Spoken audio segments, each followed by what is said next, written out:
Assalamualaikum warahmatullahi wabarakatuh. Hari ini kita akan belajar tentang wilayah dataran di Indonesia dalam pelajaran Ilmu Pengetahuan Sosial bersama dengan Miss Widya.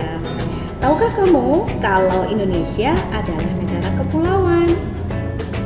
Ya gimana enggak, negara kita tersebar dalam sekitar 17.508 pulau loh, dari Sabang sampai Merauke. Saking banyaknya pulau di Indonesia, hanya sekitar 9.000-an pulau saja yang dihuni. Sisanya itu nggak berpenghuni. Nah, wilayah Indonesia nggak cuma pulau atau daratan saja loh.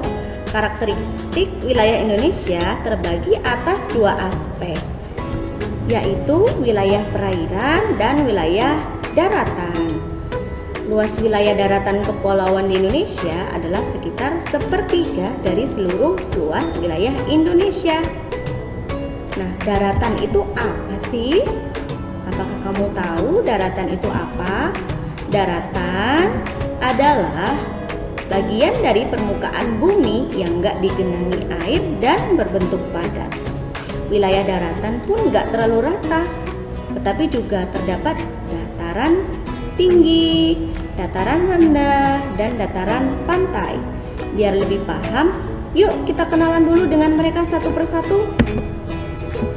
Yang pertama, dataran rendah. Dataran rendah disebut juga tanah datar.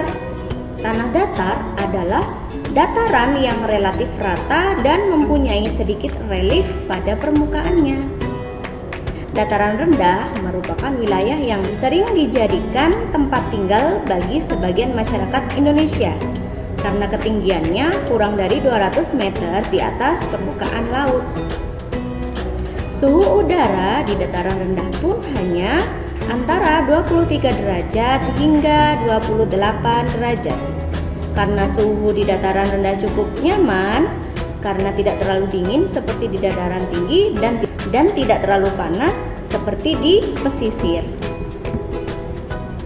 Manfaat dataran rendah yang pertama yaitu sebagai lahan pertanian, yang kedua sebagai tempat pemukiman dan kegiatan usaha manusia, dan yang ketiga tempat area perindustrian. Karena tanahnya yang subur dan juga suhu udara yang tidak terlalu dingin, dataran rendah banyak digunakan sebagai tempat tinggal dan biasanya termasuk kawasan yang padat penduduk. Masyarakat yang tinggal di dataran rendah juga mempunyai kualitas hidup yang baik karena perekonomian di daerah tersebut cukup berkembang. Hasil pertanian apa saja yang sering kita temukan di daerah dataran rendah? Yang pertama, tebu, padi, dan palawija. Nah, untuk pekerjaan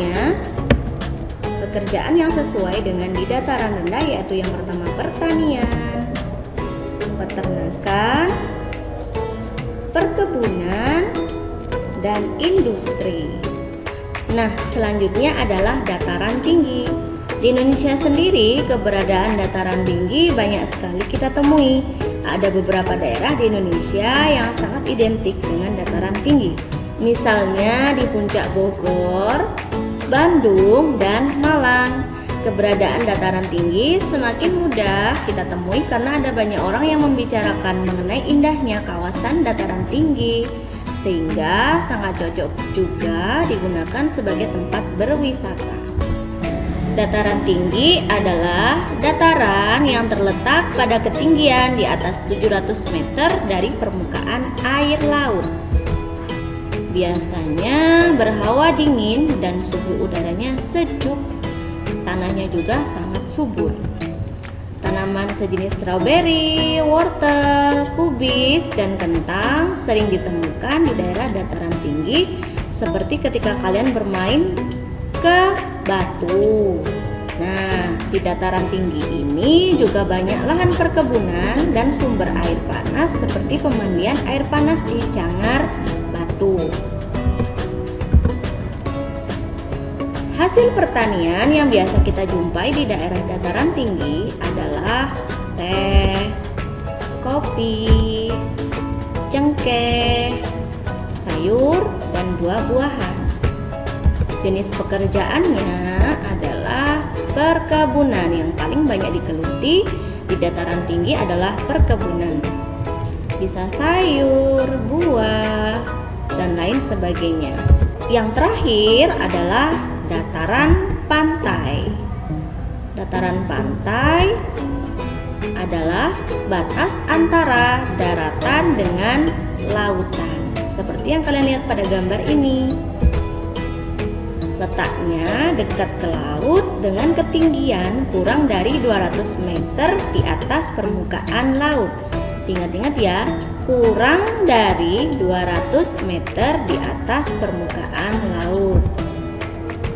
Keadaan suhunya panas berangin, lebih dari 23 derajat Celcius, cocok untuk berjemur.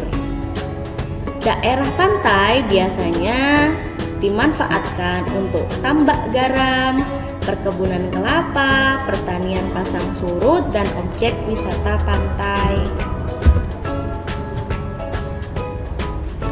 Tumbuhan yang biasa ditemukan ada kelapa, rumput laut, dan juga mangrove atau bakau. Pekerjaan yang sesuai biasanya nelayan dan juga sektor pariwisata pantai. Demikian penjelasan Miss Widya tentang 3 macam dataran yang ada di Indonesia.